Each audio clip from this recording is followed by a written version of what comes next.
जानेंगे राष्ट्रीय शिक्षा नीति 1986। 1986 की राष्ट्रीय शिक्षा नीति में क्या था कि भारत के तत्कालीन प्रधानमंत्री राजीव गांधी ने संपूर्ण भारत के लिए एक शिक्षा नीति बनाई, जिसे राष्ट्रीय शिक्षा नीति 1986 कहा गया। राजीव गांधी के विषय में आप जानते ही होंगे। तो उस समय प्रधानमंत्री राजीव गांधी थे, उन्होंने एक शिक्षा नीति बनाई, इसी को राष्ट्रीय शिक्षा नीति 1986 कहा गया। और इसमें मुख्य प्रावधान क्या था, इस पे ध्यान इंगित करें। सबसे पहले नवोदय विद्यालय की स्थापना।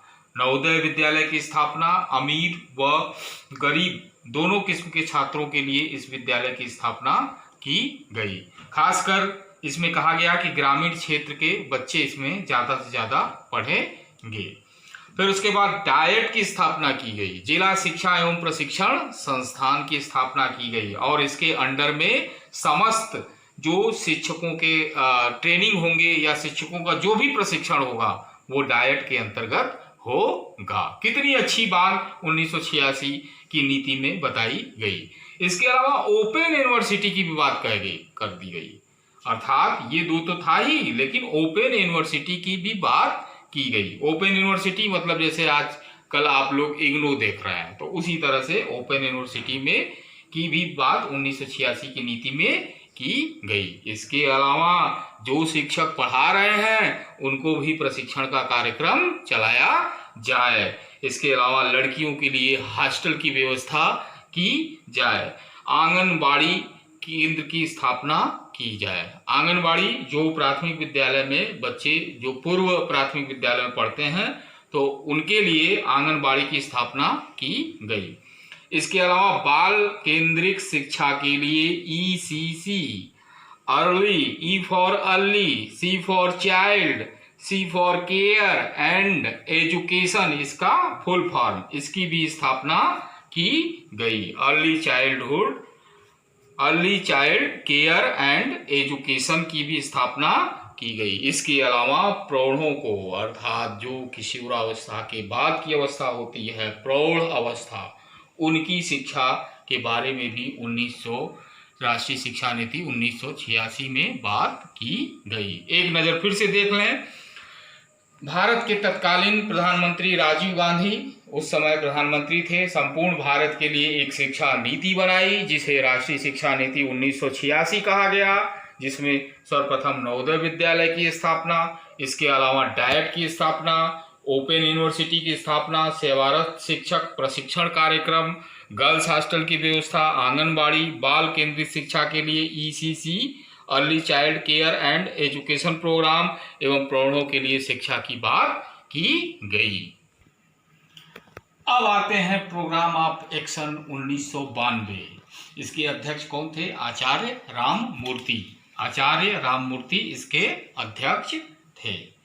ये क्या था कि राष्ट्रीय शिक्षा नीति जो 1986 बनी थी, उसको क्रियान्वयन करने के लिए, उसको व्यवहार में लाने के लिए आचार्य राममूर्ति ने एक जो है संस्तुति तैयार की, ताकि 1986 की जो नीति है उसका क्रियान्वयन ठीक प्रकार से हो सके और वह व्यवहार रूप में भी काम आ सके।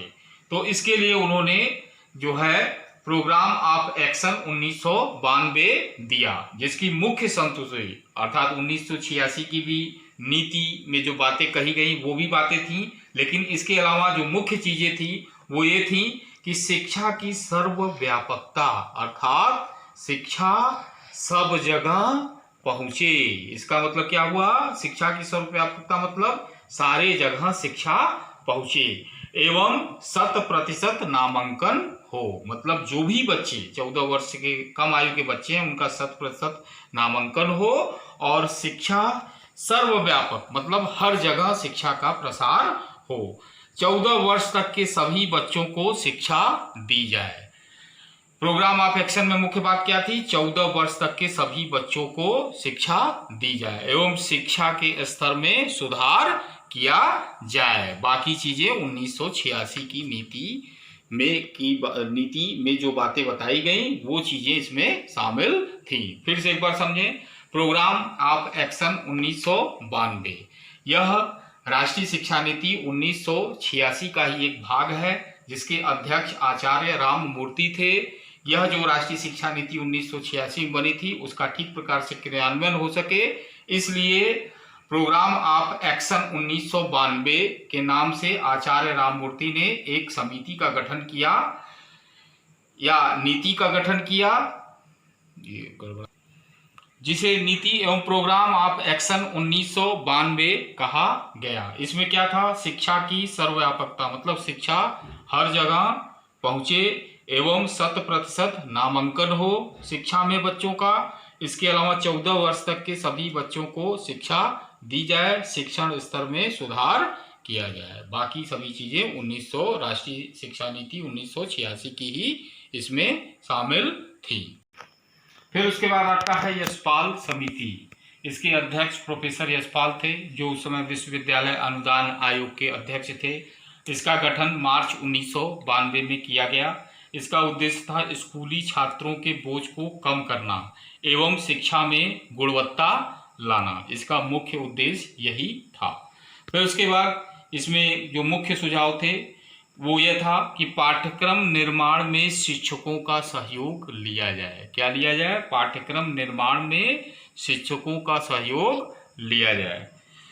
ग्राम व जिला स्तर पर शिक्षा समिति का गठन हो, अर्थात जिला स्तर पर और ग्रामीण स्तर पे, दोनों स्तर पे एक शिक्षा समिति बनाई जाए जो समय समय पर इसका मूल्यांकन कर सके।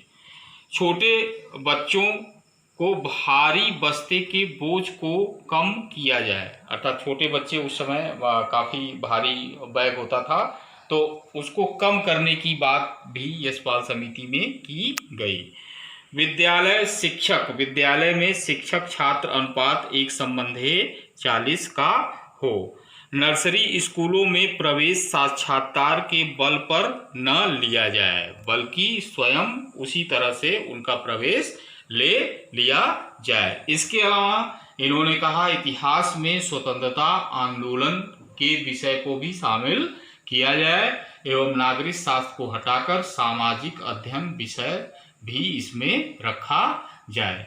तो ये पूरी जो समिति है, ये स्वतंत्रता के पश्चात जो शिक्षा के ऊपर जो विचार किया गया, आज इसका जो है समापन है। और यह अंतिम था स्वतंत्रता के पश्चात जो शिक्षा व्यवस्था थी, आज उसका ये अंतिम वीडियो है। इसके बाद हम आपको दर्शन शुरू करेंगे।